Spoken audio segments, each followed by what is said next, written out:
morning. It's a good day, is it not? So I see beautiful, beautiful faces. I see people's entire beautiful faces. I'm going to tell you about that real quickly. We did get additional guidance this week that yes, if you are fully vaccinated, you are no longer required to wear a mask. The recommendation is if you are not vaccinated, you should wear a mask. But here's the thing, we're not going to be checking people at the door.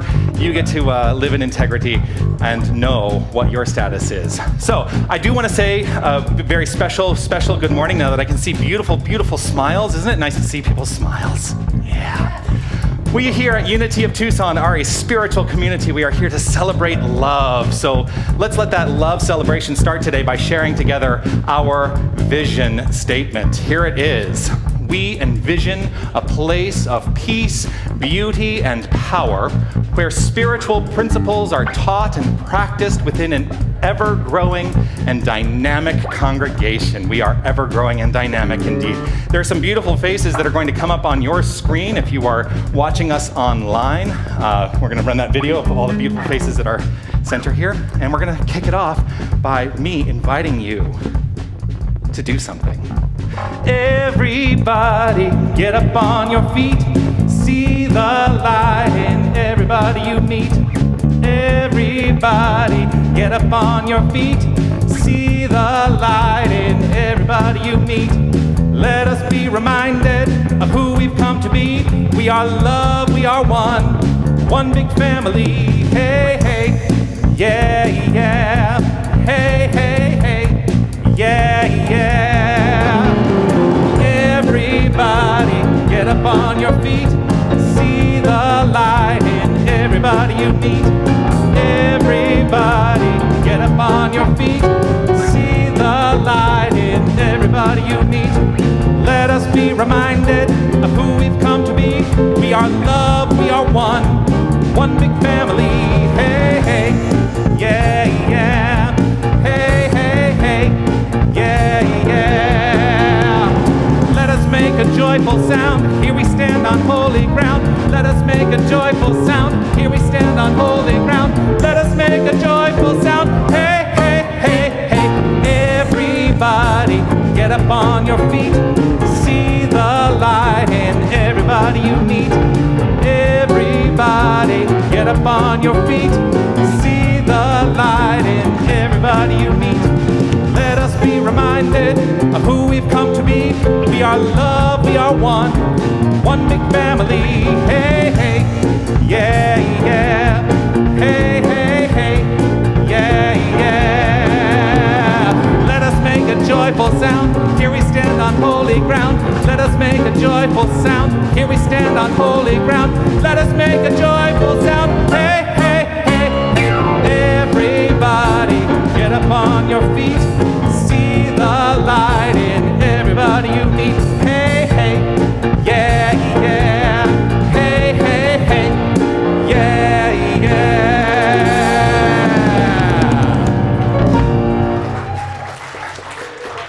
Woo, that's a good way to get the morning started, isn't it? Yes, yes, yes, yes. Good to get the blood pumping, get the body moving. I love it, I love it. Yes, good morning once again. Welcome to another beautiful Sunday morning. As I said before, we are a spiritual community. We are a spiritual family, and we are here to teach practical tools for a better life. I do this video on Facebook every single weekday, and every day I say, when we engage our practical spiritual tools on a consistent and regular basis, life just gets better. So here is the place where we can begin to learn about those principles, how to put them into practice so we can make our lives better. It is my belief that we can purposefully activate our own spiritual evolution. Here's the thing about evolution. We are constantly evolving into greater expressions of ourself. That's the way life works. But we can activate that in a direction that we would like to experience rather than just allowing things to kind of just unfold. We may go this way or we may go that way. We can decide the path we take. So that's what we're here to do. Let's read together the words of our mission statement. Within the principles of unity, we are a ministry of love, inspiration, learning, wholeness, acceptance, and joy that empowers all people to embrace their divine nature. Within the principles of unity, there are principles that I have adopted into my own heart that I carry with me at all times, basically distilled down into 3 statements, and they are these. Love only, forgive everything, remember who you are. I believe that our work, the work we are here to do, is to awaken to our magnificence. If you are joining us for the very first time today, if you're watching us online for the first time today, I would love for you to let us know. If you go to unitytucson.com/connect, fill out a card there and just let us know that you're watching, and I'll send out an email and welcome you, and deeply grateful for your being here with us. If you are here in the room today for the very first time now, for weeks I've said, I'm not going to make you stand. And I'm not going to make you stand, but if you would like to identify yourself by standing, that is up to you. We have a gift that we would like to present to you. So is there anyone here for the first time today? Grateful to have you here. And what I would love for us who have been here before is to let our beautiful newcomer know what we know about them. And on the count of 3, let's say this to her. Ready? 1, 2, 3. You are magnificent. You are magnificent. And I would love for us all to exclaim for ourselves the truth we know about ourselves. Let's all say it on the count of 3, that I am magnificent. 1, 2, 3. I am magnificent. Yes, yes, indeed. If you're online, take a few moments to reach out and say hello using the chat function, and let people know that you are here present, that you know their magnificence. Do so in your own beautiful, unique way. As Karen joins me on stage here today, I would love for us each to take a look at each other. Just look around the room. Just look into the eyes of people that are here present with you, and allow yourself to see them. See the magnificence that is present here. See the magnificence that is present here. Yes. As we settle in, we're going to take some time to do a little centering experience. I'm going to invite Darwin to join me as well. Just allow yourself this opportunity as Karen guides us through a quieting time.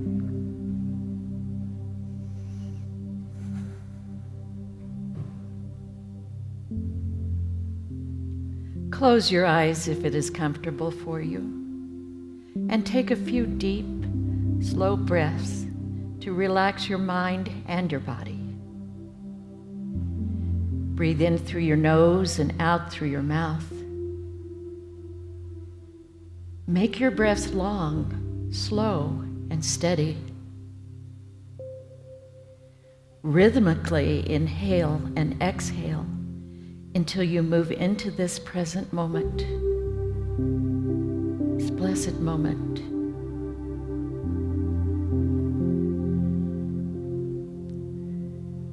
And when you are in the moment, you are entering a world of possibility, a world of recognition.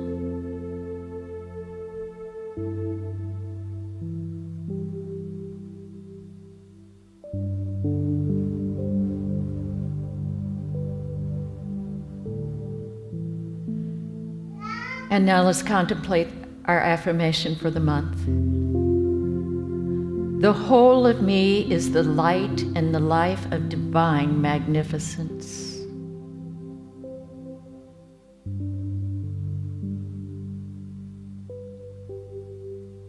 The whole of me is the light and life of divine magnificence.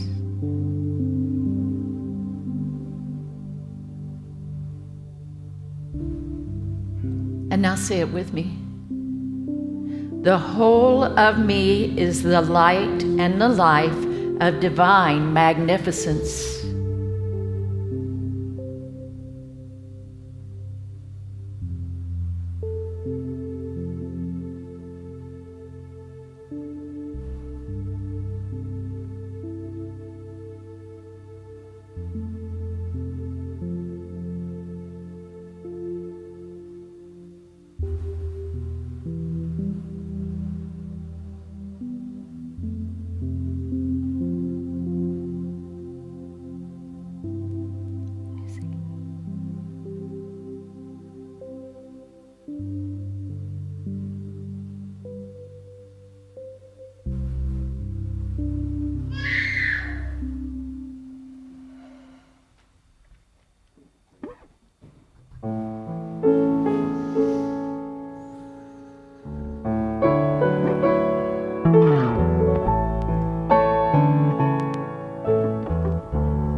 There's quite enough love for one like me. And in this very room, there's quite enough joy for one like me. And there's quite enough love and quite enough power to chase away any gloom. For spirit, yes, spirit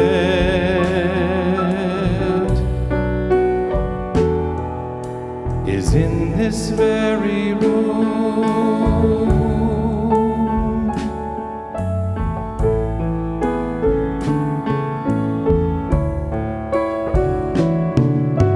In this very room, there's quite enough love for all of us.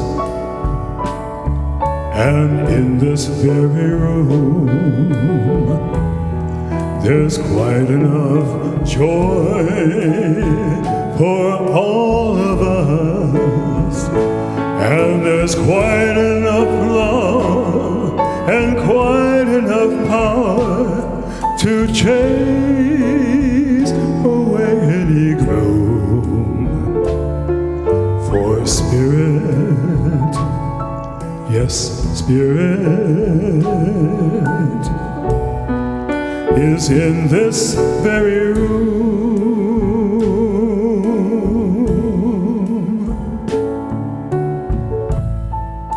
And so I invite you to relax right where you are as Karen guides us through an affirmative prayer.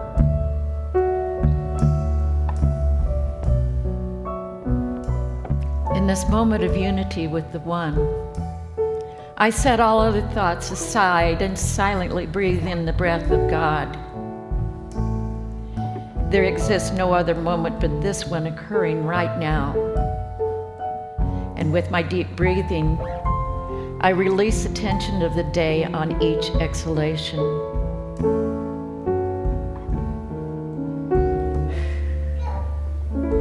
I spend some time in that space right now.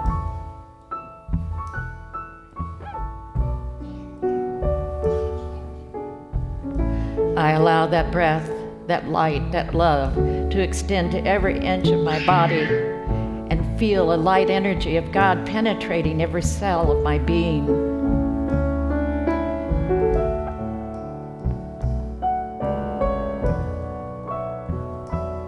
God breathes me, and I breathe God.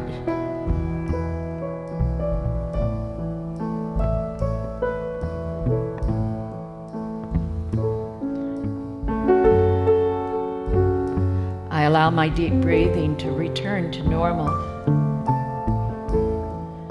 I relax into a private time with the one source, the one power, the universal spirit, God the Good.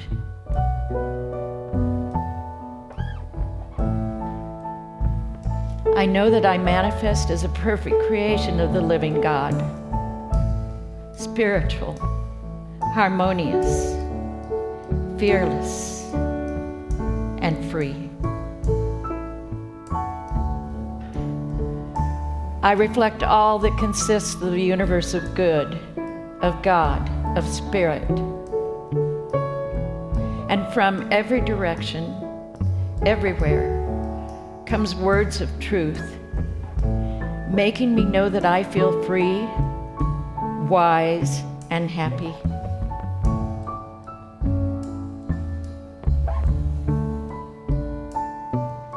I appreciate the world in which I live.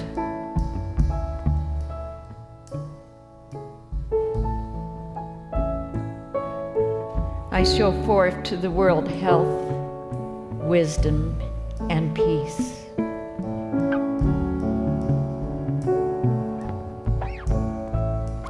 I reveal to myself and those around me perfect health in every part of my being.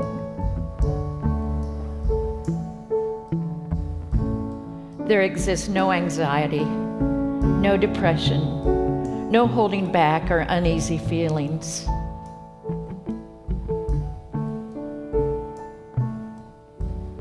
I feel fearless. I feel free. I feel strong and wise and able to do everything that belongs to me to do this each day.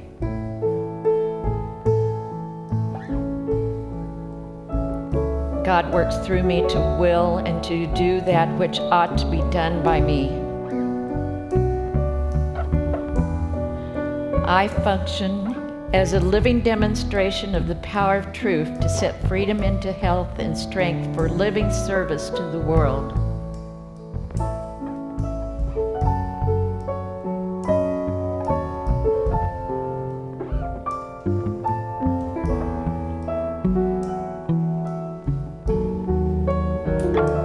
And in loving gratitude, I acknowledge to myself and to my internal being that I generate wealth and strength and a livingness through and through.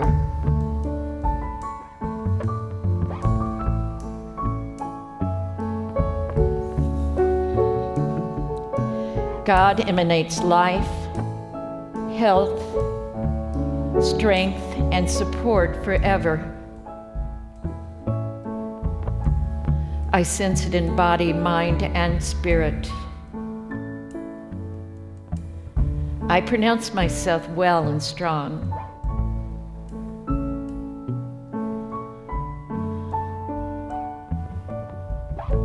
And as Spirit saw the works of its hands good, so I myself manifest as good.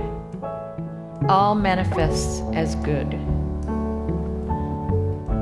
I love myself enough to turn this vision of my gifts to a greater mind and bask in a light of improved emotional and physical health. I love life. I love my life. I am magnificent. And so it is. In this very room, there's quite enough love for all the world. And in this very room, there's quite enough joy for all the world. And there's quite enough love and quite enough power to chase away any gloom. For spirit, yes, spirit, is in this very room, In this very room, in this very room, in this very room, in this very room.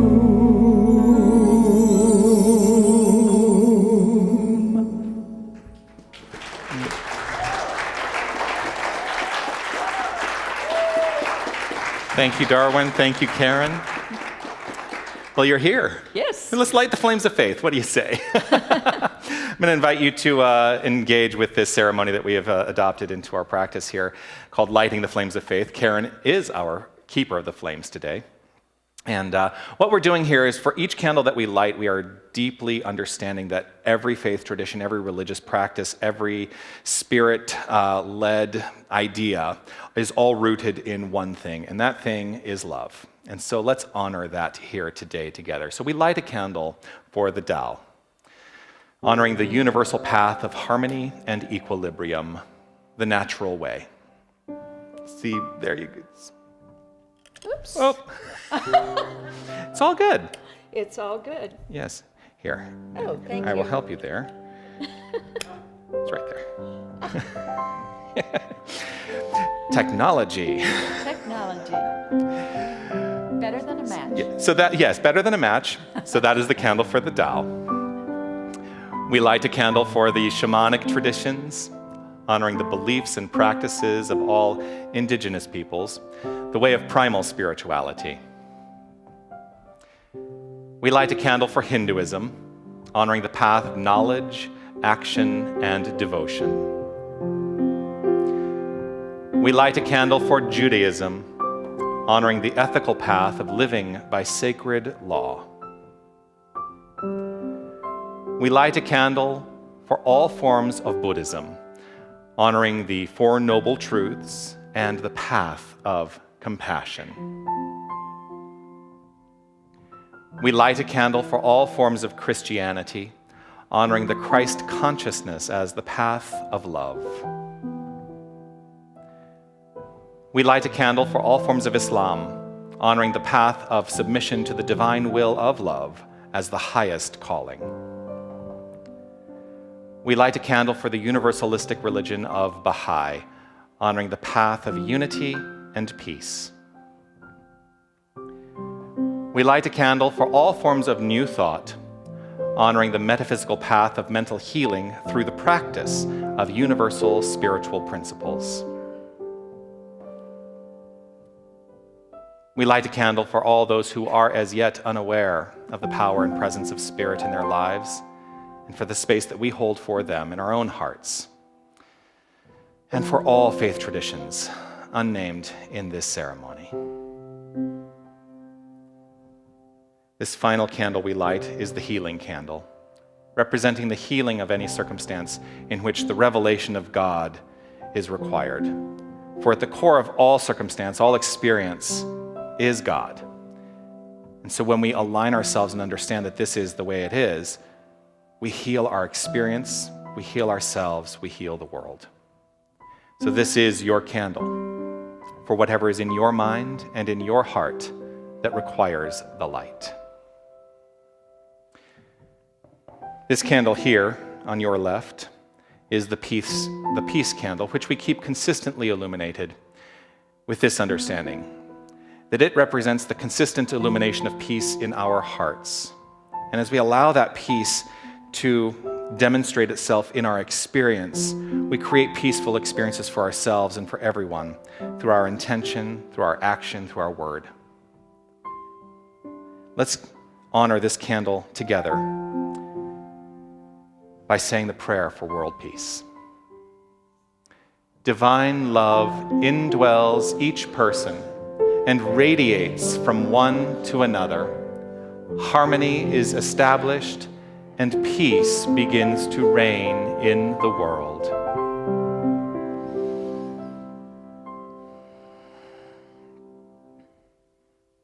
Thank you.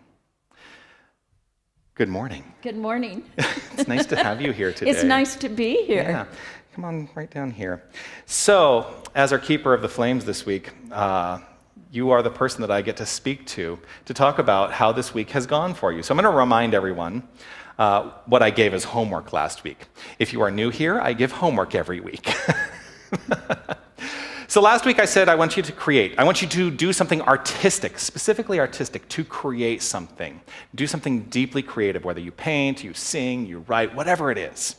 Engage your creative nature. And what I said about that too is that the product we create is not as important as the realization that the whole of our experience is our masterpiece. And so it doesn't matter whatever you created. It doesn't matter if you thought it was good or bad. It doesn't matter if anybody else thought it was good or bad, if you showed it to anybody else. The whole point of view was to say, engage actively your creativity. Be an artist. So, how did that go this week? Well, I'm pretty creative in everything I do. In fact, a little bit too creative sometimes. But I made myself do something. I put it off like any kid does with homework. And last night I pulled out an exercise for writing a poem from a diversity class that I took. I made it through it, but it was last minute homework. That happens sometimes. At least you did it. Yes, I did. I have been known to do last minute homework myself. So how did that poem work out for you? What came up for you in terms of feeling around that homework? Well, it made me realize that it was about where you come from and what culture you're in. That's how it shapes up after you answer all the questions. And it made me very grateful to be in the world that I live in right now. That's beautiful. And it made me reminisce a little bit on the past of being with my parents and being on an 80-acre farm and all the things that I used to do, all the things we used to eat. My mother was a fabulous cook. And my father had an incredible garden, and I used to make mud pies out by the garden and decorate them with mulberries from the mulberry tree. It brought all that back. Oh, how wonderful. It was wonderful. Glorious. Well, it sounds like a beautiful creative experience for you. Yes. Yeah, thank you so Thank much, you. Karen. Thank you for sharing that. Yes, yes, yes.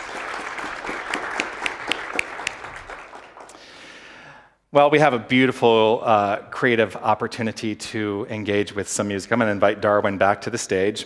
Darwin is our featured guest today.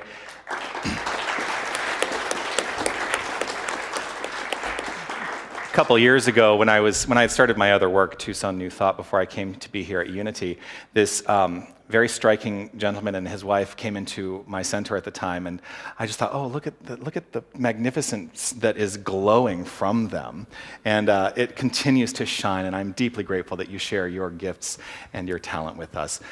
Please welcome Darwin.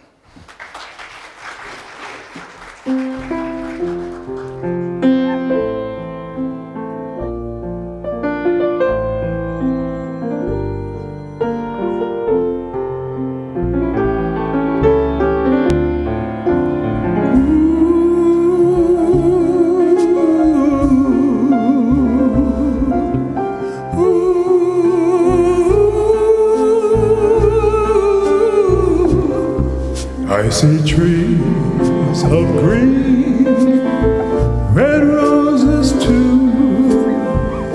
They bloom for me, and they bloom for you. And I think to myself, what a wonderful world.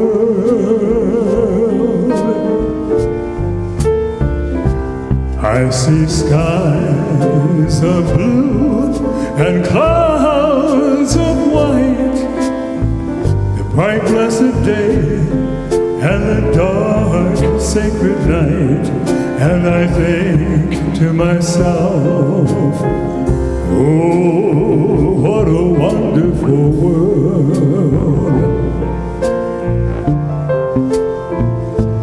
Oh, the colors of the rainbow, so pretty in the sky, are also on the faces of the people passing by.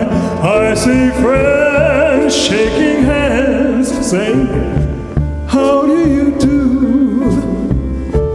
They're really saying, I love you. I hear babies cry, I watch them grow. They'll learn much more than I'll ever know.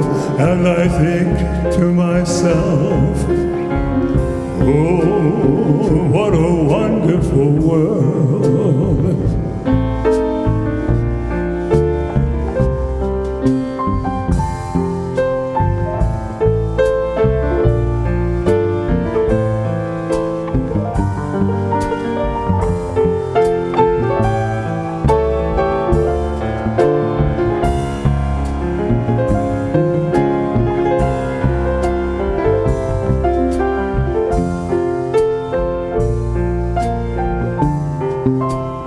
Oh, the colors of the rainbow, so pretty in the sky, are also on the faces of you and I see friends shaking hands, saying, how do you do? You know, they're really saying,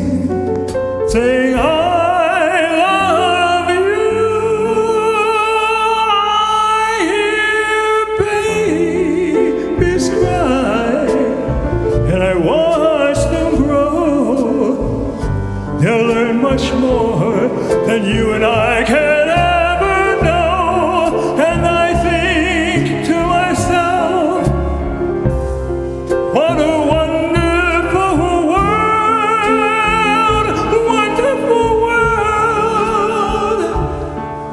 Yes, I think to myself, what a wonderful world.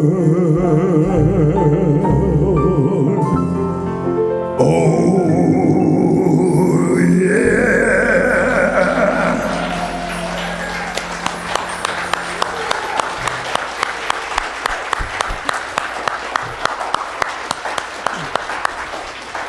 That's Darwin, everyone. Thank you so much. Thank you, thank you, thank you. What a wonderful world indeed. Wonderful world that you are in this world to share your gift, to share your magnificent light with us. Oh. You know, that song is full of such beautiful imagery. And whenever I hear it, it usually allows me to close my eyes and just really imagine what that world is. And then sometimes I go to this place of, am I living in that world now? Am I living in that world now? The truth is, yes. To the degree that I believe I am living in that world now. And whatever other circumstances show up in the world, show up in the experience of life, those don't matter.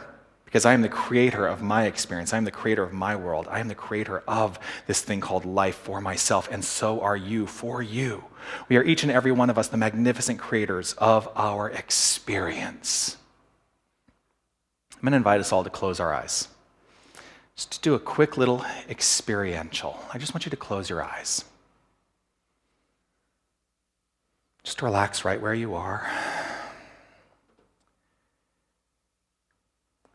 And just contemplate for a moment what it is you actually see right now with your eyes closed. Invite yourself to let go of any images that may come up in your mind. What do you physically see with your eyes closed?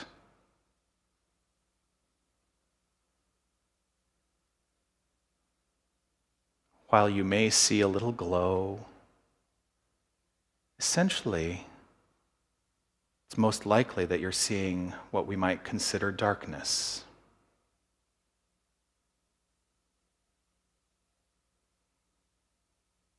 Just contemplate that for a moment. When you meditate, if meditation is part of your practice, oftentimes we meditate with our eyes closed. What do you see in that meditation?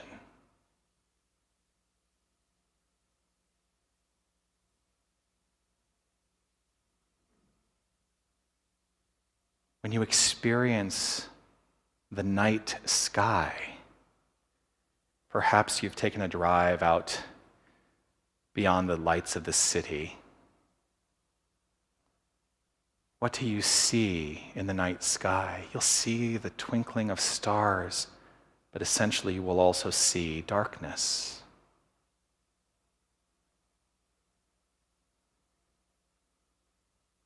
When you plant a seed in the ground, knowing that it will be nurtured and will grow and thrive, where does that nurturing begin?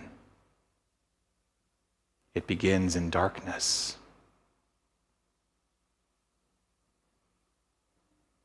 Go ahead and take a breath, and if you'd like to open your eyes, you're welcome to do so.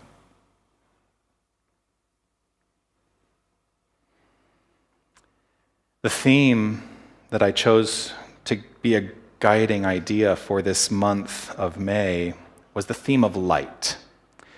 And in some way or another, I've kind of constructed a lot of what I've had to say around this concept of light. And we utilize light as a metaphor within this practice very heavily, don't we? Yeah. What about the other side of light? What about darkness? Do we perceive the experience of our life in only light, as though darkness is not something that is wanted? Because here's the thing, there's magnificence that unfolds in the dark as well, like that seed. And so I think we need to look at both sides. We need to start looking at life in balance. Now, likely, what has happened, because I can look at my own life and say, well, I think this is what happened for me, is that, excuse me, on some level, I was taught to fear the dark. But that's a learning. It is not innate within. In being taught to fear the dark, I then begin to decide that I want to shove out the dark and live only in the light, right? Just check in with yourself to see if that is something that may resonate for you. Were you taught to fear the dark? I think the darkness can be a magnificent breeding ground for creation. When I begin in the process of creation in my own life, whatever, like if I'm going to write a poem or I'm going to paint a picture or do some kind of drawing, I'm a pretty artistic guy. When I begin, I essentially begin with nothing. And then an idea happens. That seed has been planted in darkness, and an idea flows forth. And I am guided to something. And I realize within that I am the magnificent creator of all experience.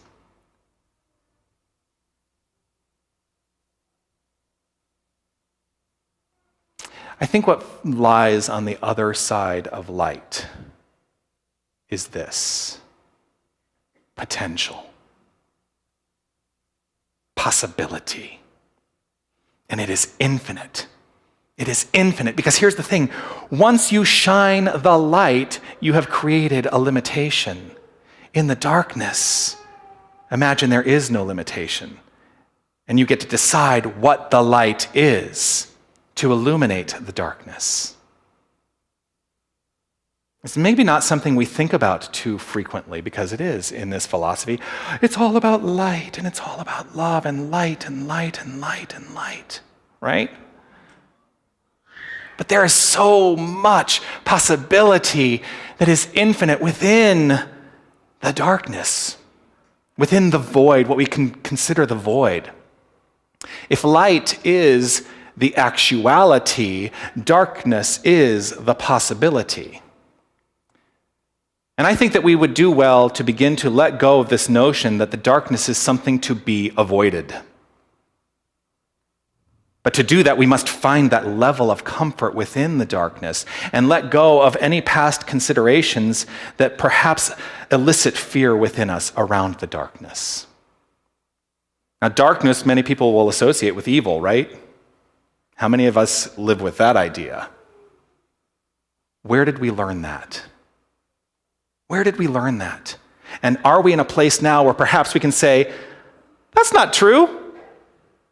It's not true. And let it go. Because there is no inherent evil that exists in this world. There is no inherent evil. If we believe there is evil in this world, guess what we experience? We experience evil. If we collectively decide that our belief, our core belief no longer accepts the idea of evil in this world or experienced in this world, we will not experience evil. Now, that may be hard to look at and say, oh, I see all the things that are happening in the world, and I can see them as potentially evil acts, right? Those things are defined as such by us. And the minute we stop defining them as such, they will dissipate from our experience. They don't need to be experienced by us anymore. So do you have the capacity within yourself to say, I choose, whether it's in light or in darkness, to not adopt or accept the concept of evil any longer and trust that what flows forth is exactly what you would like to experience, which is infinite creation. We are each and every one of us instruments of creation. We are each and every one of us illumined celestial bodies shining forth our own light. We are creation expressed. Creation itself is a verb. It's a verb, right? Now, a creation is a noun. To create is a verb, and we are living embodiments of the activity of creation at all times. Creation is a verb, and that is the nature of God. Because God is the constant unfoldment of this thing called creation. It never ceases to be. It is consistently letting itself be known magnificently as creation, as activity. When I invite us all, and sometimes I think I am misunderstood in this, so I like to clarify. When I invite us all to step forth and make the claim, I am God, and we should all be willing to step forth and make that claim for ourselves. I am God. You are God. When I make that claim, it is to understand that God as us is a being, but through us is a doing. There can be no separation from the infinite, because if there is separation from the infinite, well then it is no longer infinite, it is finite.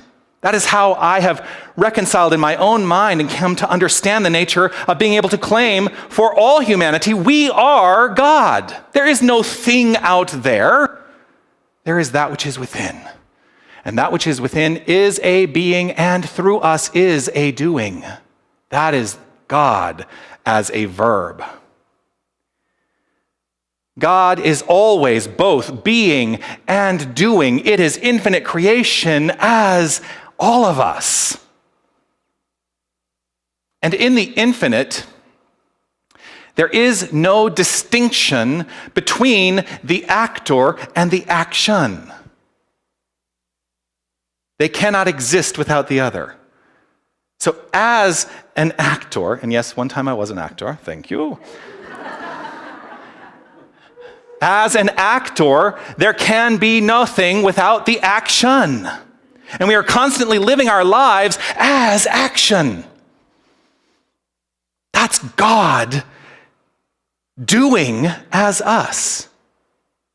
So let's reframe the idea when we claim for ourselves, and I want us all to get really comfortable. As much as I would like for us to get comfortable with I am magnificent, I am looking to normalize us all into the space of being able to say, I am God. Can you say that and allow yourself to not feel any hesitation around that any longer? It's going to be challenging probably for some people, right? Right? Yeah. Because we have this idea. We have this idea of what God is that we have been indoctrinated with. And we humble ourselves to such a degree that we think, oh, how could I possibly be that? Well, I'm here to ask, how could you possibly not be that? In the infinite, there is no distinction. There is no distinction between the light and the darkness. It's all in how we choose, each and every one of us, to experience this thing called life. So let's choose to stop thinking of the physical world, the world of form, the relative world, as something separate from consciousness, as something separate from spirit, as something separate from God. It is not. And in fact, discord in the experience of life is the result in the belief in that very separation. Because it is only when we think that there is something outside the self that we can become subject to something outside the self, and that is what creates the experience of discord. Let us let go of that notion today once and for all. I mean, we are in an organization and a philosophical movement called Unity. Where in unity is there separation? There is none. If we truly understand the nature of unity. In unity, there is balance. In unity, there is harmony. In unity, there is only wholeness. The physical world itself is consciousness, and it is always, always in balance.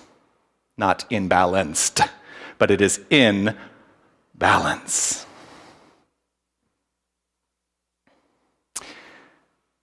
We are infinitely and intricately connected to it, through it, as it. And it is present everywhere. There is no thing in this entire universe that is separate from us. I want you to imagine for a moment. I'm going to invite you to use your imagination. Imagine yourself,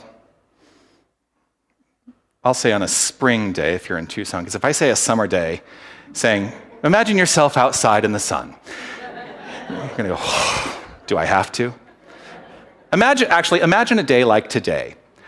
I had a moment, Laura was out in the gazebo and long before service, and I walked out there, and we just commented on how glorious this day was and how beautiful the sunshine felt. And it's a beautiful time of year here in Tucson. So I want you to imagine yourself outside in the sun, just enjoying the light of the sun.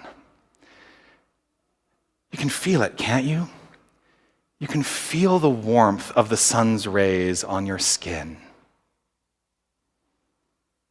You can feel the presence of that thing that we have defined as being 93 million miles away from us. The rays of the sun reach us. They warm us.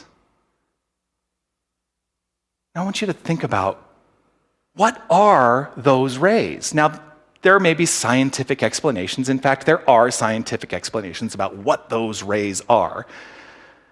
But are those rays not an aspect of the sun itself? We perceive this plasma burning orb out there as having a boundary. And that boundary is about 93 million miles away. But what is it? What are those rays? Perhaps we need to extend our sense of what the boundary is and deepen into this understanding. While we perceive that thing out there and decided that there is a boundary, if there were a true boundary, how could we possibly feel the warmth of the sun's rays and experience the light of the sun? Perhaps the perspective needs a shift, and we can deepen into the understanding that there is no boundary to the sun, and in fact, we are all part of the sun. This shows up we can consider this actually a microcosm in the macrocosm of the universe. That we are intricately connected to all that is universally. We are enveloped in it. We are expressing as it. We are both inside and experiencing the light as the universe. We are the light. The light is us. As we deepen in that realization, how can we accept the idea that there are any boundaries? How can we accept the idea that there is any limitation? Let us let go of the notion of limitation once and for all, in the doing and in the being.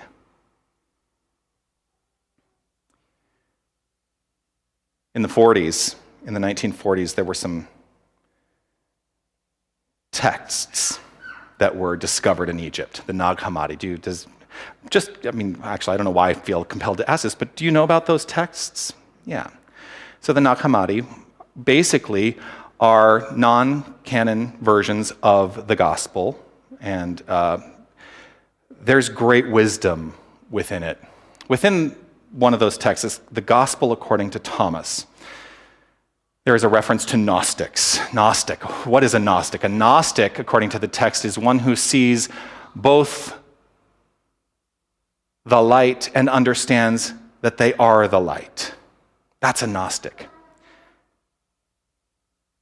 The Gnostic Christ, which is who and what each and every one of us is described as the light, which is within the light, being the light. And just as just as we are.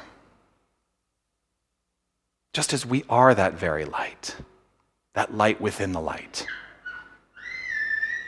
Just as darkness is the other side of light, that is the light within the light as well.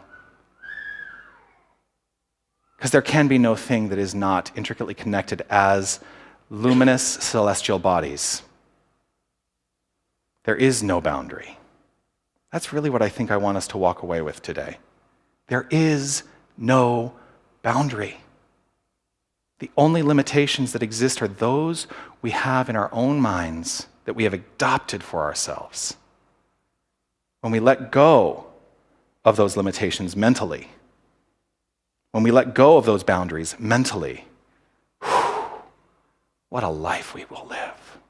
And I say will live because you know what, frankly, I still live within my own sense of limitation. Here I am, an ordained minister. Am I supposed to have it all together? Some people might say, yes, you're supposed to have it all together. We're here to learn from you. Well, if I can teach anything, it is to say this: let us accept where we are on this journey of this ever-unfolding thing called life, and know that we are in a constant state of unfoldment. There is no boundary. The entire universe is the crystallized energy of light, and even in the seeming darkness is the light. So then I find myself coming to this place, because it is very important to me that any of this that I ever talk about, any of the philosophy that I ever talk about, it has to be made practical. Otherwise, what's the point?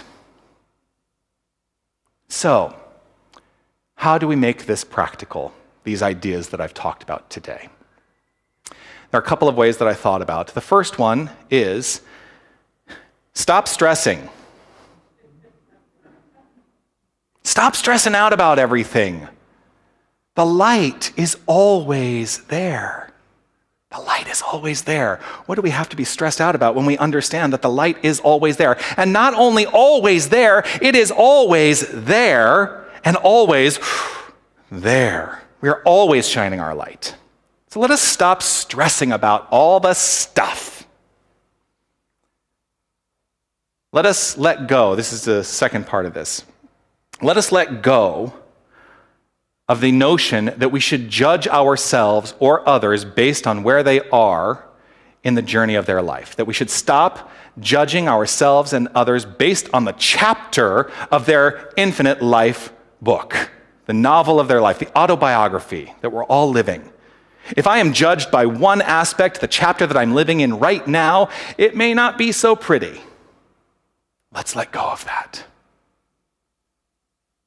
And number 3, remember that you are a verb.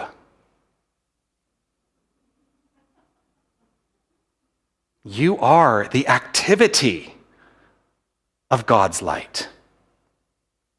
You are the doing as a being, and there is absolutely no separation between the two. So what is the other side of light? There is no real other side of light. There is only infinite creation. That's it. There is only infinite creation. This is who we are. This is who you are. This is what we are. This is what you are. This is the unfoldment and exquisite activity of our being. Let's live it today and evermore. Peace and blessings.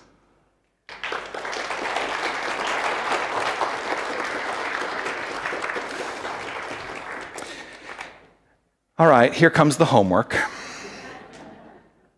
I love that everybody laughs. So somebody was saying that they had someone, actually, I think it was you, William. I'm going to tell this little story that I think it was you who told me this. That they had somebody who came to their spiritual center and they had the experience of it, and they maybe came a few times, and then they finally walked away and they said, I don't want to keep going there. They want me to work on myself. Was it you who told me that, William? You could have. Yeah. Here's the homework this week. I want us all to actively seek and contemplate the balance of light and seeming darkness in our lives. It's a Mental exercise this week.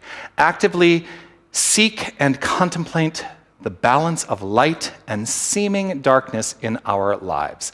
Actively seek and contemplate the balance of being and doing in our lives. And I want you to journal about what you find. If you don't keep a journal, just get some pieces of paper and allow yourself the opportunity for these next 7 days to write about it. Doesn't have to be, the next great published book, but allow yourself to just put it out on paper.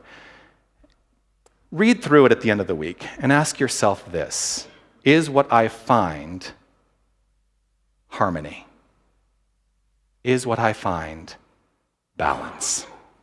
That's the homework this week. I'm going to invite you to take into your heart and into your mind whatever it is that has touched you today.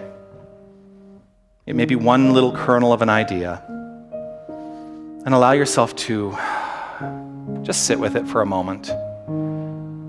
Recognize the light, the luminosity of the idea that resonates.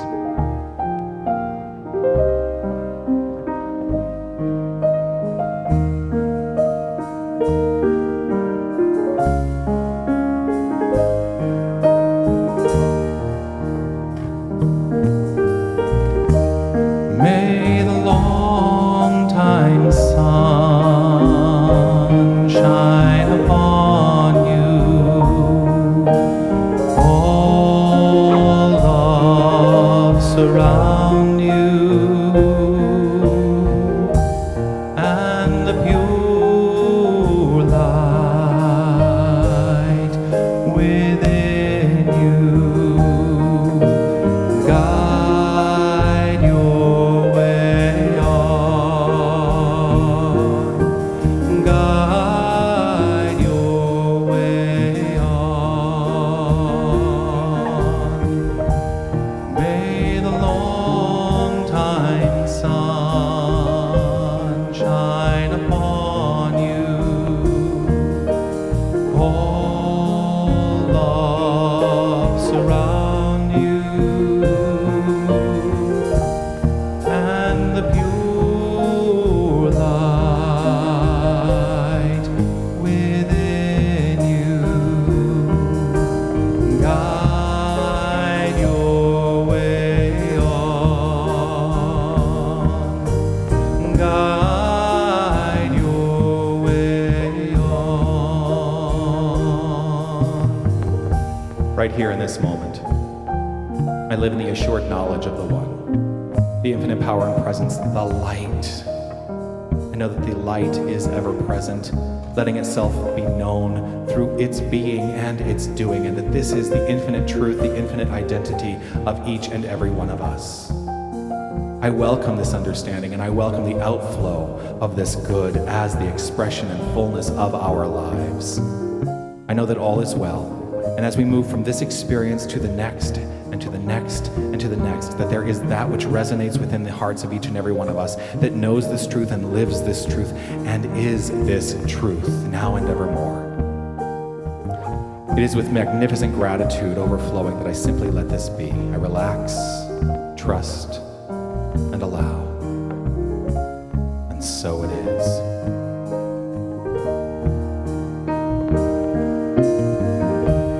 May the long time sun shine upon you.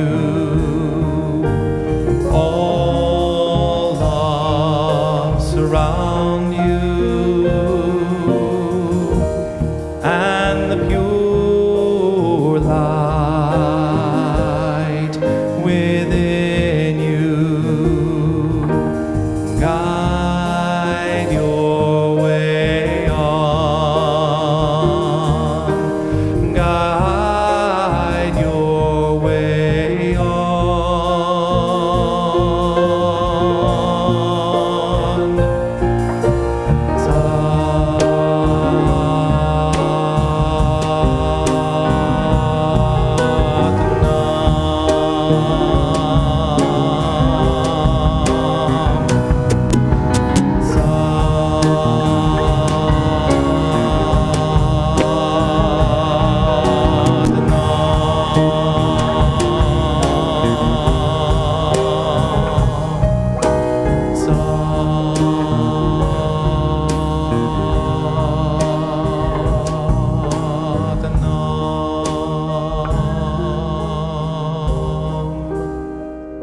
Please welcome William Summers.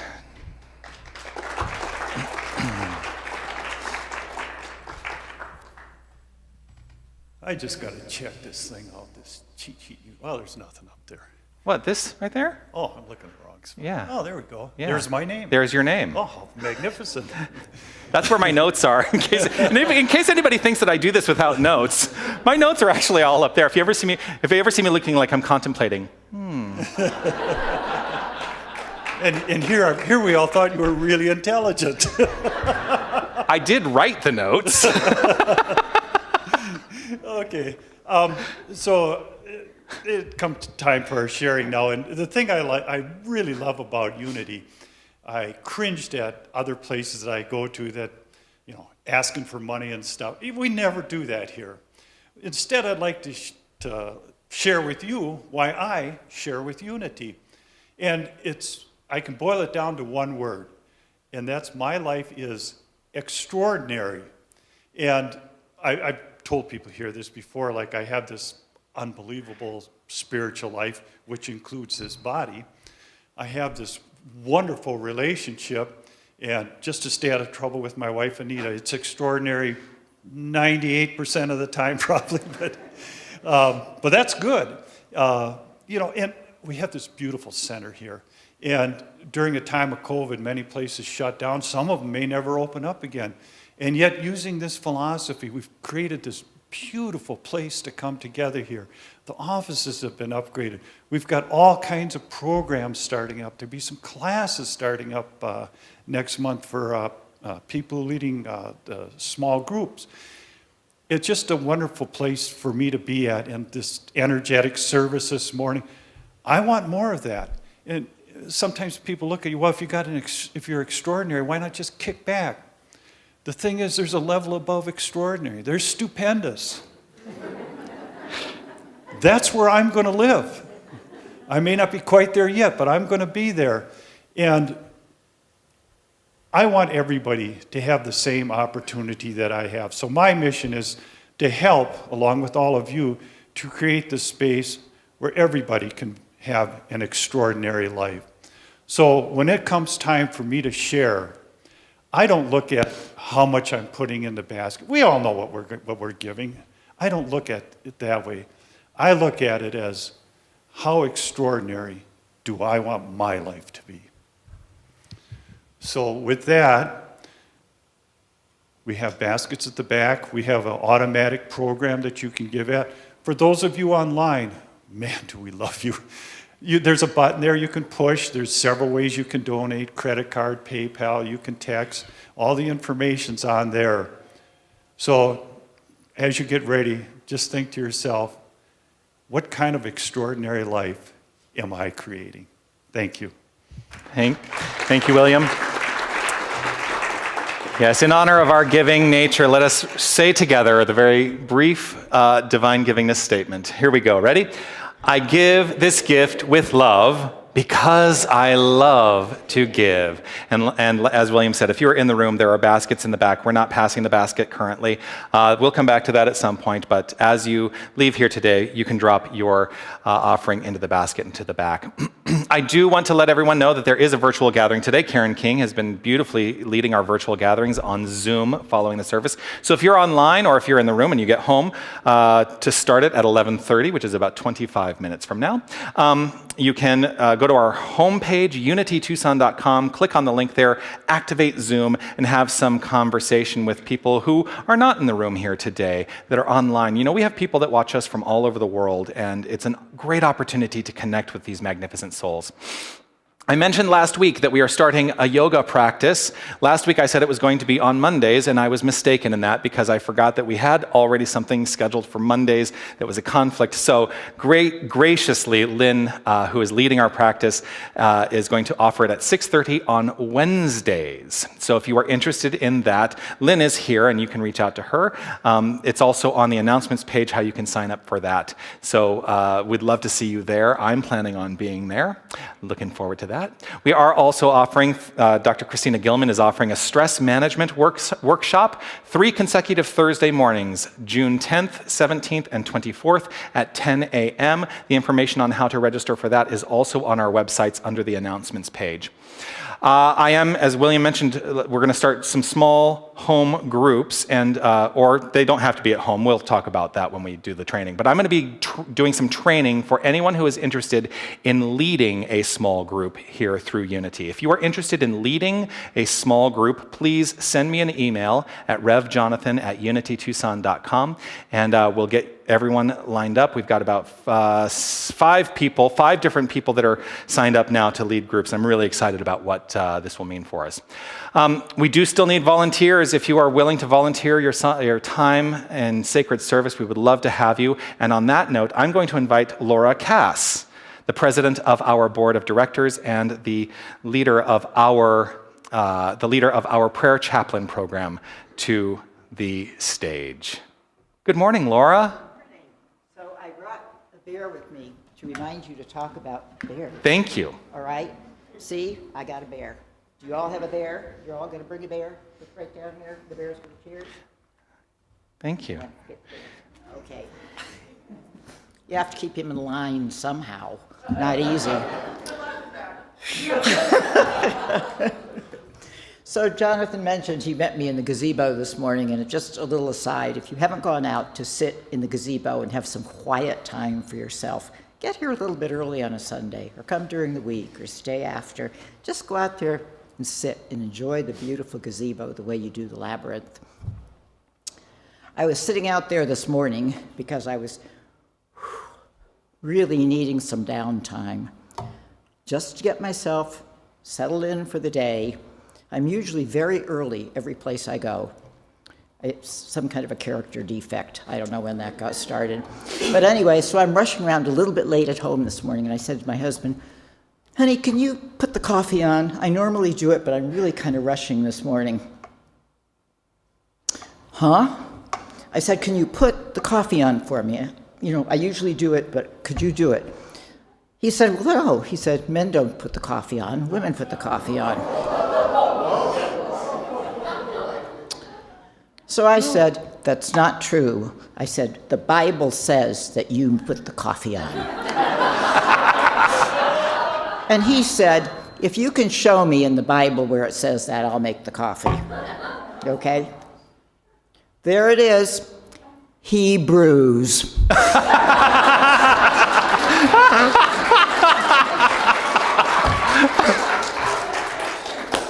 So, women, stand your ground.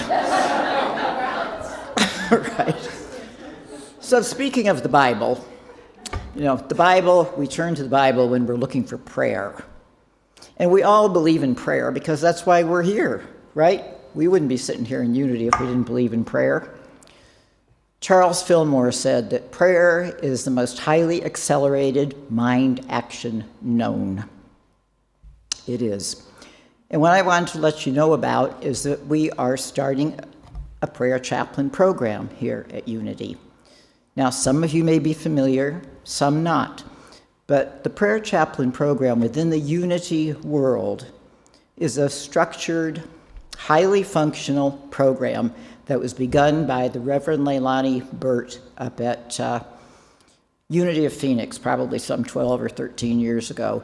And we're all across the country. It isn't something that's just unique to us. I was on a Zoom class not too long ago with other chaplains. There were like 40, 41 of us, and we were from Florida, Georgia, New York, Ohio, Maine, Texas, you name it. So it's a big program. It has a structure to it, and we're rolling it out here. And what I want you each to do, please, is to think in your own heart what it would mean if you were able to pick up the phone once a month and call a congregant who needed a prayer from you. Somebody who has said, sign me up. I want a monthly call. I don't know what we'll talk about, but I'll get a brief prayer with you.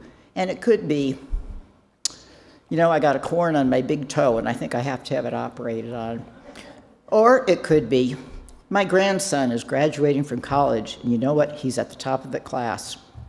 Or it can be, my grandson is in a lot of trouble because he's into stuff at school he shouldn't be in. Or, you know what? It's the most beautiful day in the world and I love being who I am. So in a couple of weeks, I'm going to be giving you the opportunity to sign up to receive one of those monthly calls. But in the meantime, I would really like to find some more chaplains in this beautiful group. We have training. The duties of a chaplain are to make that one monthly phone call to maybe 10, 11 people, something like that. You sign up for a year. The heart of the program is really very simple. It's holding sacred space, the person you're calling. It's lovingly listen. Offering a very succinct, meaningful, from the heart prayer, and confidentiality. The heart of the program is confidentiality. This chaplain does not even know who this chaplain is calling. In fact, the chaplains sign a confidentiality agreement. And then on Sundays at the end of the service, we're available here if you would like to have a prayer at that time. And there's ongoing training. It's extremely rewarding. And Jonathan mentioned stress, and Christina is having a stress workshop. But I can tell you in the 10 years that I have been a chaplain, what it has done for my personal stress level, because you are so transported yourself into this loving space, that the gratefulness that the people give you for calling them translates right back to you. So please think about it. I am going to be here, and I'm going to more than willing to share my telephone number with you. I never hide from anybody. You can probably tell that. If you want my email, you want my phone number, hey, I am here. I will share that with you so that if you have an interest, and it may not be today, but it may be somewhere in the future, I lovingly welcome you into the Prayer Chaplain program. So thank you very much. Thank you, Laura. Thank you. And yes, thank you for reminding me about Bears in the Chairs. We are in our season of Bears in the Chairs. If you would like to support Bears in the Chairs, please bring in an unwrapped new stuffed animal, one that's huggable, not too large, not too small, huggable, because these will in August be given to Aviva, which is an organization that supports children who are being moved into foster care. So it's one of the ways that we support. The other thing that goes along with this is we do have a group that will sew tote bags for these bears and various stuffed animals. If you would like to participate, there are kits in the bookstore to sew the tote bags together, because if they don't get the bears in tote bags, they get them in plastic bags, and so we'd like to give them in something a little bit nicer. Yes, that's it. So no more registration. No more registration to be here. Just invite people to be here, and I mentioned the guidelines are changing and have changed, so grateful for that. I want to say thank you to our tech crew for all the magnificent work that you do to make this experience happen for everyone. Yes, I would like to say thank you to William and to Laura and to Karen for your offering here today. Let us give a great thank you to Darwin for sharing your musical gifts here today. Speaking of music, let us thank these magnificent musicians that share the space. And I invite you to share with me as we finalize our time here with a big thank you to you and to those of you watching online. Let's share together the prayer for protection. The light of God surrounds me. I am that light. The love of God enfolds me. I am that love. The power of God protects me. I am that power. The presence of God watches over me. I am that presence. Wherever I am, God is. Wherever God is, I am. And so it is. Amen. Feel free to stand and dance and move your body with this final song.